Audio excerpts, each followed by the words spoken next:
नमस्कार दोस्तों, स्वागत है आप सभी का स्टडी विद 87 यूट्यूब चैनल पर। और हम लोग यूपी SSSC से संबंधित यूपी पैट की सीरीज़ चला रहे हैं। यह यूपी पैट की सीरीज़ यूपी के सभी एग्ज़ामों के लिए बहुत ही महत्वपूर्ण साबित होगी।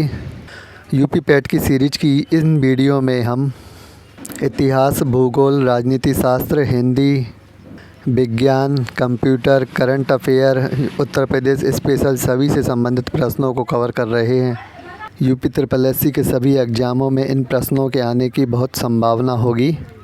यूपी पैट यानी कि यूपी PET के एग्ज़ाम को क्वालिफाई करने के बाद ही आप यूपी SSSC का कोई एग्ज़ाम फॉर्म फिल कर सकते हैं।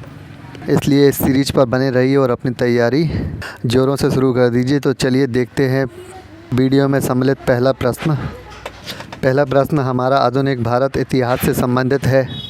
बहुत ही महत्वपूर्ण प्रश्न है कि भारतीय इतिहास में सबसे अधिक समय तक चलने वाला किसान आंदोलन कौन सा था। तो भारतीय इतिहास में सबसे अधिक समय तक चलने वाला किसान आंदोलन बिजोलिया किसान आंदोलन था। इसके विषय में जान लेते हैं। बिजोलिया आंदोलन 1897 से प्रारंभ होकर आगामी 44 वर्षों तक चला, यानी कि 1941 ईस्वी तक यह आंदोलन चला था। यह एक अहिंसक आंदोलन था, यानी कि इस आंदोलन में किसी प्रकार की हिंसा नहीं हुई। अहिंसा के रूप में यानी कि शांतिपूर्वक इस आंदोलन में लोगों ने हिस्सा लिया। राजस्थान के मेवाड़ क्षेत्र में बिजोलिया अर्थात विजयावल्ली के किसानों ने 84 प्रकार के दमनकारी करों के विरोध में यह किया था। उस समय ब्रिटिश सरकार के द्वारा क्या है कि किसानों पर 84 प्रकार के कर लगाए गए थे, जिनसे उन्हें अपनी फसलों पर किसी प्रकार का फ़ायदा नहीं पहुंच पाता था, क्योंकि सभी करों की वजह से उनका पूरा प्रॉफिट चला जाता था। तो इन 84 करों के विरोध में यह आंदोलन किया गया और समय समय पर इसका नेतृत्व भी कई लोगों ने किया, क्योंकि 44 वर्षों तक यह आंदोलन चला था। तो प्रारंभ में साधु सीताराम द्वारा इसका नेतृत्व किया गया। उसके बाद विजय सिंह पथिक के द्वारा इस आंदोलन का नेतृत्व किया गया और बाद में माणिक्यलाल वर्मा के द्वारा इस आंदोलन का नेतृत्व किया गया। एक बात और भी याद रखिएगा, विजय सिंह को जो पथिक की उपाधि है वह महात्मा गांधी ने दी थी, तो यह भी याद रखिएगा। चलिए देखते हैं अगला प्रश्न, सामान्य हिंदी पर आधारित है। यूपी SSSC के एग्ज़ामों में सामान्य हिंदी के पत्र लेखन से संबंधित विषय से भी कई प्रश्न पूछे जाते हैं। उनसे ही संबंधित एक प्रश्न यह भी दिया गया है कि अपने मित्रों एवं सगे संबंधियों को भेजा गया पत्र कौन सा पत्र कहलाता है। तो मित्रों और सगे संबंधियों को जो पत्र भेजा जाता है वह व्यक्तिगत अथवा वैयक्तिक पत्र कहलाता है। पिता पुत्र को रुपए मंगाने या कुशल समाचार हेतु, मित्र की सफलता पर बधाई देने हेतु दूसरे मित्र के द्वारा लिखा गया पत्र, बहन द्वारा भाई को रक्षाबंधन पर लिखा हुआ पत्र, संबंधियों द्वारा भेजे गए पत्र, सभी पत्र व्यक्तिगत पत्र की श्रेणी में आते हैं, यानी कि व्यक्तिगत अथवा वैयक्तिक पत्र की श्रेणी में आते हैं। इन पत्रों में संबोधन और अभिवादन जैसे शब्दों का प्रयोग होता है। जैसे पुत्र जब पिता को अपना पत्र लिखता है तो आदरणीय पिताजी यानी कि अभिवादन जैसे शब्दों का प्रयोग करता है। अगर पिता पुत्र को लिखता है तो एक संबोधन भी होता है उस पत्र में, तो इस प्रकार की भाषा का इस पत्र में प्रयोग होता है, याद रखिएगा। चलिए देखते हैं अगला प्रश्न, इतिहास के प्राचीन भारत से संबंधित है। पुष्यमित्र शुंग के अश्वमेध यज्ञ के पुरोहित कौन थे। तो बहुत ही महत्वपूर्ण प्रश्न है। पुष्यमित्र शुंग के जो अश्वमेध यज्ञ के पुरोहित थे वे पतंजलि थे। पुष्यमित्र शुंग ने अंतिम मौर्य शासक भद्रथ की हत्या कर शुंग वंश की स्थापना की थी। इसके 2 अश्वमेध यज्ञ की जानकारी अयोध्या लेख से मिलती है। महाभाष्य ग्रंथ की जानकारी के अनुसार शुंग वंश के अश्वमेध यज्ञ के पुरोहित यानी कि पुष्यमित्र शुंग के जो अश्वमेध यज्ञ थे इनके पुरोहित पतंजलि थे। यह जानकारी किससे मिलती है? महाभाष्य ग्रंथ से मिलती है, तो यह भी याद रखिएगा। अगला प्रश्न सामान्य विज्ञान पर आधारित है। मानव शरीर की सबसे बड़ी ग्रंथि कौन सी है। तो बहुत ही महत्वपूर्ण प्रश्न है, अनेकों बार पूछा गया है, आगे भी पूछे जाने की संभावना है। तो मानव शरीर में यकृत जो है वह सबसे बड़ी ग्रंथि है, जिसे लीवर के रूप में भी जाना जाता है। मानव शरीर में यकृत विटामिन और खनिज का भंडार करता है। यकृत शरीर के जहरीले अथवा हानिकारक रसायन को पित्त में फिल्टर कर मलमूत्र से बाहर निकालता है। तो बहुत ही महत्वपूर्ण कार्य हैं ये यकृत के यानी लीवर के। यकृत रक्त में शर्करा को नियंत्रित करता है। इसके अलावा ग्लूकोज को ऊर्जा में बदलना और प्रोटीन की मात्रा को संतुलित करने का कार्य भी यकृत के द्वारा किया जाता है। तो ये सभी महत्वपूर्ण कार्य थे लीवर के जो हमने आपको इस प्रश्न में बताए। होता ये है कि लीवर अब जो ग्लूकोज वगैरह है या विटामिन मिनरल वगैरह हैं इनको एब्जॉर्ब करके रखता है, भंडार करके रखता है, और समय समय पर जब इनकी ज़रूरत पड़ती है तो उस हिसाब से यह शरीर को प्रदान करता है। अगला प्रश्न इतिहास के मध्यकालीन भारत पर आधारित। अलाउद्दीन खिलजी ने अपना विश्व विजेता बनने की इच्छा किसके कहने पर त्याग दी थी? तो अलाउद्दीन खिलजी बहुत ही महत्वपूर्ण शासक, गुलाम वंश का खिलजी वंश का संस्थापक अलाउद्दीन खिलजी। तो अलाउद्दीन खिलजी को भारत का सिकंदर अथवा सिकंदर द्वितीय के नाम से भी जाना जाता है। कई कई जगह इसे सिकंदर सानी भी कहा गया है। अलाउद्दीन खिलजी ने खिलजी वंश के संस्थापक अपने चाचा जलालुद्दीन खिलजी की हत्या कर गद्दी हासिल की थी। तो याद रखिएगा, खिलजी वंश के जो संस्थापक थे वे जलालुद्दीन खिलजी थे और जिनकी हत्या कर अलाउद्दीन खिलजी ने गद्दी हासिल की थी। घोड़े दागने और हुलिया प्रथा का प्रारंभ भी अलाउद्दीन खिलजी ने ही किया था। हसन निजामी इसका दरबारी कवि था। तो ये बहुत ही महत्वपूर्ण बातें हैं, याद रखिएगा अलाउद्दीन खिलजी के विषय में। हमारे हिस्ट्री की जो सीरीज़ है उसमें हमने इन सभी शासकों के विषय में जानकारी दी हुई है। सीरीज प्लेलिस्ट में जाके आप देख सकते हैं। वीडियो आगे बढ़ाने से पहले एक बार कहना चाहूँगा, जिन लोगों ने अभी तक चैनल को सब्सक्राइब नहीं किया, अब इस प्रकार की वीडियो आगे पाने के लिए चैनल को सब्सक्राइब ज़रूर कर लें। चलिए देखते हैं अगला प्रश्न। अगला प्रश्न हमारा भूगोल पर आधारित है। भारत में कर्क रेखा को कौन सी नदी 2 बार काटती है? तो इस प्रकार के प्रश्न अक्सर परीक्षाओं में पूछे जाते हैं कि कर्क रेखा को 2 बार कौन सी नदी काटती है, विषुवत रेखा को 2 बार कौन सी नदी काटती है, या मकर रेखा को कौन सी नदी 2 बार काटती है। तो आज इस तीनों चारों जो महत्वपूर्ण पॉइंट हैं उनको हम इसी प्रश्न में कवर करेंगे। तो सबसे पहले याद रखिएगा कि भारत में कर्क रेखा को माही नदी 2 बार काटती है। माही नदी का उद्गम मध्य प्रदेश के विंध्याचल पर्वत श्रेणी से हुआ है। यह कर्क रेखा को 2 बार काटती है। विश्व में अफ्रीका की प्रमुख कांगो नदी विषुवत रेखा को 2 बार काटती है। तो कांगो नदी जो है वो विषुवत रेखा को 2 बार काटती है।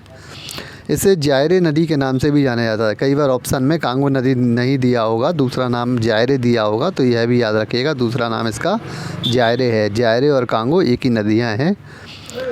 दक्षिण मध्य अफ्रीका की लिम्पोपो नदी मकर रेखा को 2 बार काटती है। इसे घड़ियाल नदी भी कहा जाता है। तो इन नदियों के 2 नाम भी हैं, ये भी याद रखना है आपको। और याद रखना है कि कौन सी रेखा को कौन सी नदी 2 बार काटती है। तो तीनों नदियों के बारे में हमने आपको इस प्रश्न में बता दिया है। यूपी SSSC में एग्जामिनर के द्वारा किस प्रकार के प्रश्न पूछे जाते हैं? हमारे द्वारा पिछले सभी पेपरों को स्टडी किया गया है, उसके बाद आपके लिए यह सीरीज बनाई गई है जिसमें उन प्रश्नों को डिस्क्रिप्शन के माध्यम से समझाया गया है जो पिछली परीक्षाओं में पूछे गए हैं, या उनसे संबंधित जो भी प्रश्न हैं जो आगे पूछे जाने की संभावना है उन सभी को इस सीरीज़ में रखा गया है। इस सीरीज़ में पीछे हम 5 वीडियो दे चुके हैं, आज ये 6वीं वीडियो है। चलिए अभी देखते हैं प्रश्न को। अगला प्रश्न हमारा ये है, राजनीति शास्त्र संविधान पर आधारित है। संविधान सभा में संविधान को कब पारित किया गया था? बहुत ही महत्वपूर्ण प्रश्न है। संविधान को जो पारित किया गया था वह 26 नवंबर 1949 को पारित किया गया था।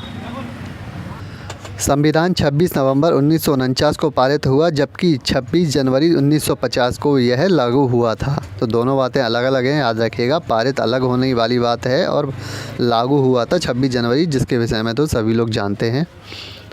संविधान सभा की अंतिम बैठक 24 जनवरी 1950 को हुई थी। इस बैठक में जन गण मन को राष्ट्रगान एवं वंदे मातरम गीत को राष्ट्रीय गीत के रूप में अपनाया गया था। प्रश्न इस प्रकार से भी पूछा जाता है कि संविधान की किस बैठक में राष्ट्रगान को अपनाया गया था? तो याद रखिएगा अंतिम बैठक थी जो कि 24 जनवरी 1950 को हुई थी। अगला प्रश्न हमारा उत्तर प्रदेश स्पेशल से संबंधित है। उत्तर प्रदेश में यूरेनियम किस ज़िले से प्राप्त होता है? तो बहुत ही महत्वपूर्ण प्रश्न है। उत्तर प्रदेश में यूरेनियम जो प्राप्त होता है ललितपुर ज़िले से होता है, और काफ़ी छोटा ज़िला है ललितपुर उत्तर प्रदेश का। यूरेनियम के अलावा ललितपुर से तांबा और रॉक फॉस्फेट भी मिलता है। जिप्सम के लिए झांसी और हमीरपुर जाने जाते हैं, यानी कि जिप्सम जो है झांसी और हमीरपुर से मिलता है। सीमेंट के लिए चुर्क, चुनार और डाला प्रसिद्ध हैं। इन 3 जगहों से सीमेंट की प्राप्ति होती है। और संगमरमर और डोलोमाइट के लिए मिर्ज़ापुर और सोनभद्र प्रसिद्ध हैं। तो ये सभी महत्वपूर्ण पॉइंट हैं, इनको याद रखिएगा। ये प्रश्न अक्सर पूछे जाते हैं परीक्षाओं में।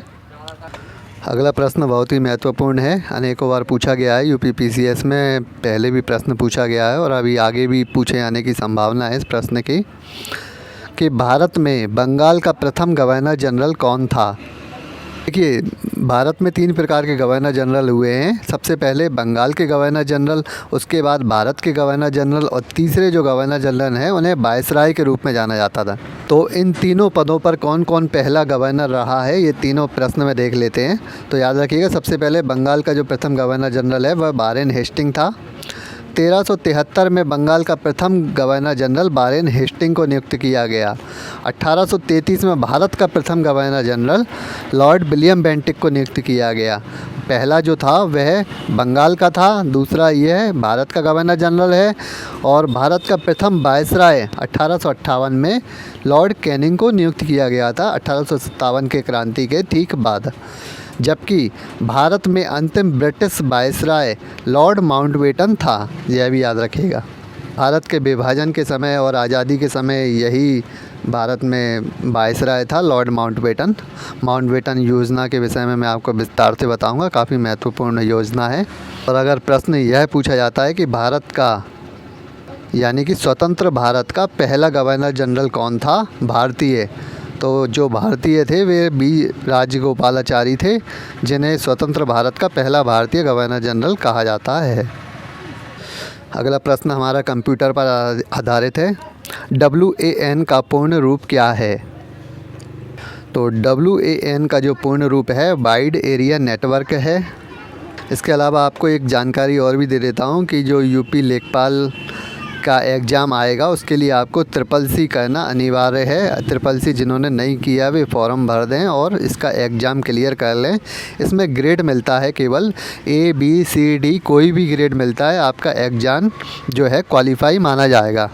और वैसे भी यूपी CCC या यूपी की जो भी जॉब होंगी उनके लिए आप कंप्यूटर का बेसिक सर्टिफिकेट जो है वह अनिवार्य कर दिया जाएगा सभी एग्ज़ामों के लिए। तो इसको आप ज़रूर कर लें CCC को। उसके लिए आप कंप्यूटर की कोई भी बुक से लेके किसी भी बुक से तैयारी कर सकते हैं। चलिए, कुछ पूर्ण रूप और भी हैं इसके अलावा, जैसे PC का फुल फॉर्म है पर्सनल कंप्यूटर। CPU को कहा जाता है सेंट्रल प्रोसेसिंग यूनिट। CAD को कहा जाता है कंप्यूटर एडेड डिज़ाइन। IBM को कहा जाता है इंटरनेशनल बिजनेस मशीन। CD को कहा जाता है कॉम्पैक्ट डिस्क। LAN को कहा जाता है लोकल एरिया नेटवर्क। ये इस प्रकार के प्रश्न पूछे जाते हैं परीक्षाओं में। पूर्ण रूप या पूरा नाम इनका पूछा जाता है। तो इस प्रकार की आप जो भी कंप्यूटर से संबंधित प्रमुख नाम हैं उनको याद कर लीजिएगा। उदाहरण के तौर पर इस प्रश्न में कुछ वर्ड दिए गए हैं जिनका पूर्ण रूप भी दिया गया है।